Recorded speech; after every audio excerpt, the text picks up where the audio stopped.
नमस्कार दोस्तों, मैं डॉक्टर मीनाक्षी सिंह। आप सभी का मेरे channel doctor Meenakshi homeopathic consultant में बहुत बहुत स्वागत है।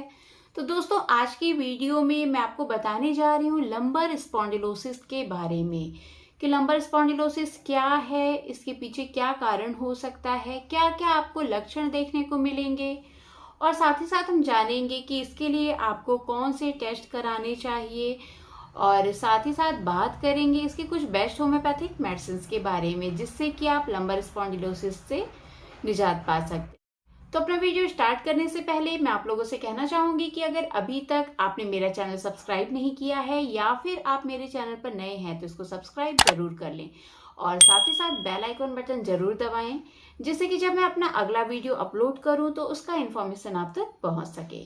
तो स्टार्ट करते हैं, जानते हैं लंबर स्पॉन्डिलोसिस के बारे में।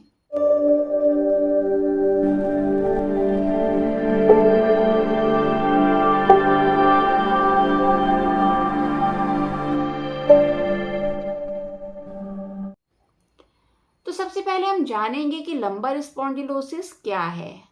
लंबर स्पॉन्डिलोसिस मीन्स कि जो आपके लंबर वर्टिब्रास हैं उनमें डीजनरेटिव चेंजेस होना। जैसे कि आप सभी लोग जानते हैं कि जो हमारा स्पाइनल कॉलम है, जैसे कि आप पिक्चर में देख रहे हैं, इसमें 33 वर्टिब्रास होते हैं और वर्टिब्रास के बीच में होता है डिस्क जो कि कुशन का काम करता है। तो जैसे जैसे एज बढ़ती जाती है या फिर किसी अन्य रीजन से मैकेनिकल इंजरी या फिर पोजीशन की वजह से उसके बीच में जो कुशन है वो उसमें चेंजेस आने लगते हैं, यानी जो डिस्क है उसमें डीजनरेटिव चेंजेस होने लग जाते हैं या बोन्स जो हैं और उनमें स्प्यूर फॉर्मेशन होने लग जाता है, यानी कि अलग से कोई ग्रोथ होने लग जाता है। किसी भी वजह से अगर ऐसा हो रहा है तो जो आसपास की जो नर्व्स होती हैं उनमें एक प्रेशर पड़ने लग जाता है, एक दबाव पड़ने लग जाता है। तो यही कहलाता है लंबर स्पॉन्डिलोसिस, यानी कि आपकी लंबर वर्टिब्रास में डिजनरेटिव चेंजेस होना। जो वर्टिब्रास के बीच में डिस्क होता है वो कुशन का काम करता है, जैसे कि मैंने आपको बताया, और यही आपकी बॉडी की, आपकी जो स्पाइनल कॉलम है उसकी फ्लेक्सिबिलिटी के लिए रिस्पॉन्सिबल होता है। लेकिन जैसे जैसे एज बढ़ती जाती है बोन्स के बीच में डिजनरेटिव चेंजेस होने लग जाते हैं और इसकी वजह से उनको कमर दर्द की शिकायत हो सकती है। कभी कभी ये दर्द जो है कमर से लेके पैरों में भी रेडिएट होता है। अब जानेंगे इसके रिस्क फैक्टर के बारे में कि क्या क्या रिस्क फैक्टर हो सकता है लंबर स्पॉन्डिलोसिस के लिए।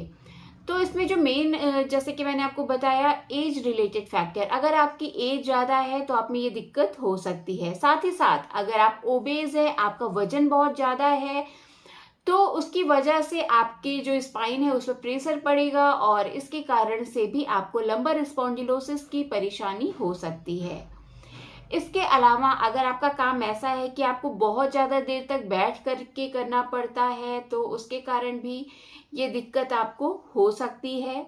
साथ ही साथ अगर आपका सिटिंग पोस्चर जो है वो ठीक नहीं है, बैठने का ढंग ठीक नहीं है, तो उसके कारण भी आप में जो आपकी जो लंबर वर्टिब्रास है उनमें डिजनरेटिव चेंजेस हो सकते हैं। धीरे धीरे ये चेंजेस होते हैं, अचानक से किसी में भी नहीं होते। जब ये कंडीशन, कोई भी अगर कंडीशन है वो लंबे समय तक चली आ रही है तो आप में इस तरह के चेंजेस हो सकते हैं। साथ ही साथ अगर आपको किसी तरह की मैकेनिकल इंजरी है, हो गई है, या फिर किसी भी तरह की चोट आपको लग गई है तो उसके कारण भी आप में ये दिक्कत आ सकती है। अब नेक्स्ट हम जानेंगे कि क्या क्या आपको लक्षण देखने को मिल सकते हैं। तो सबसे पहला मेन लक्षण, आपको कमर दर्द की शिकायत हो सकती है। आपका जो लोअर बैक है उसमें दर्द बना रह सकता है, ये दर्द कभी कभी पैरों तक भी रेडिएट हो सकता है। साथ ही साथ नंबनेस यानी शून्यपन की भी शिकायत हो सकती है। इसके अलावा बॉडी में स्टिफनेस भी देखने को मिलेगा, जिस पार्ट में आपको पेन हो रहा है वहां पर बहुत ज्यादा अकड़न जैसा महसूस होगा। अब आगे हम बात करते हैं कि ऐसे कौन कौन सी जांचें हैं जिनको आप करा सकते हैं जिससे आपको कंफर्म होगा कि कहीं आपको लंबर स्पॉन्डिलोसिस की परेशानी तो नहीं है। तो इसमें डॉक्टर आपको एडवाइस करेंगे आपको एक्सरे के लिए आपके लंबर रीजन की, आपका जो स्पाइन है उसका, और साथ ही साथ में सीटी स्कैन, एमआरआई, जिससे कंफर्म हो सकता है कि कहीं आपको लंबर स्पॉन्डिलोसिस की समस्या तो नहीं है, कहीं आपके जो बोन्स हैं उनमें डिजनरेटिव चेंजेस तो नहीं हो रहे हैं, स्पूर फॉर्मेशन तो नहीं हो रहा है, या बोन्स के बीच में जो वर्टिब्रास है उनके बीच में गैपिंग कम तो नहीं हो रही है।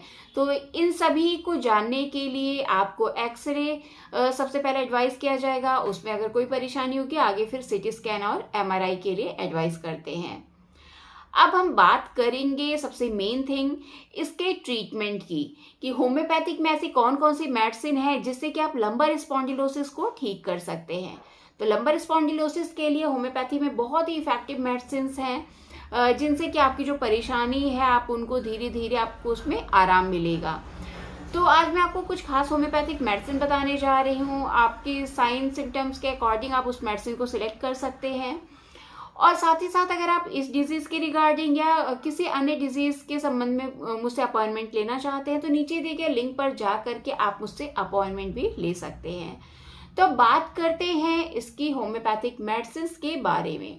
तो सबसे पहली और बेस्ट होम्योपैथिक मेडिसिन जो कि है रस्टॉक्स, बहुत ही इफेक्टिव मेडिसिन है रस्टॉक्स। अगर आपकी बॉडी में बहुत ज़्यादा अकड़न महसूस हो रहा है, स्टिफनेस लग रहा है या पेन हो रहा है तो ये मेडिसिन यूज़ की जा सकती है। खासकर स्टिफनेस में बहुत ज़्यादा स्टिफनेस फील हो रहा है और मेन चीज़ इसमें क्या लक्षण मिलता है कि अगर आप रेस्ट कर रहे हैं तब तक तो ठीक है, लेकिन जब आप उठते हैं रेस्ट करने के बाद या सो के जब उठते हैं और आप खड़े होंगे, चलना शुरू करेंगे, आपको बहुत ज़्यादा पेन महसूस होगा। लेकिन अगर जैसे आप कंटिन्यूअस वही काम करने लग जाएंगे, कंटिन्यूअस वॉकिंग करने लग जाएंगे, काम करने लग जाएंगे तो उस दर्द में थोड़ा सा आराम लगेगा। या फिर प्रेशर लगाने से, यानी प्रेशर से अगर आपको दर्द में आराम मिल रहा है तो रस्टॉक्स बहुत ही इफेक्टिव मेडिसिन है। 30 पोटेंसी में लेना है, 2-2 बूंद दिन में 3 बार, सुबह दोपहर शाम इस मेडिसिन का पीना है। तो फ्रेंड्स जो पोटेंसी है मेडिसिन की, किसी भी मेडिसिन की, वो आपकी टोटलिटी ऑफ सिम्टम्स, आपकी एज ग्रुप, आपका मेंटल हेल्थ, हर चीज़ को देख करके टोटलिटी ऑफ सिम्टम्स के आधार पर निर्धारित किया जाता है। तो किसी भी पोटेंसी को यूज़ करने से पहले अपने डॉक्टर से कंसल्ट जरूर करें। तो नेक्स्ट मेडिसिन की बात करते हैं जो कि है ब्राइनिया। ब्राइनिया भी बहुत इफेक्टिव मेडिसिन है। अगर आपको बहुत ज़्यादा देर तक खड़े रहने से या बैठे रहने से आपकी परेशानी बढ़ जा रही है तो मेडिसिन बहुत ज़्यादा इफेक्टिव है। साथ ही साथ आप रात में सोते हैं तब तक तो ठीक है, लेकिन जब आप करवट बदलते हैं यानी अपनी पोजीशन चेंज करते हैं तो आपको बहुत ज़्यादा असहनीय दर्द महसूस होता है। तो इस कंडीशन में आप ब्राइनिया को यूज़ कर सकते हैं। इसको भी 30 पोटेंसी में ले, 2-2 बूंद दिन में 3 बार, सुबह दोपहर शाम इसका पी सकते हैं आप। नेक्स्ट मेडिसिन की बात करते हैं जो कि नेफिलियम।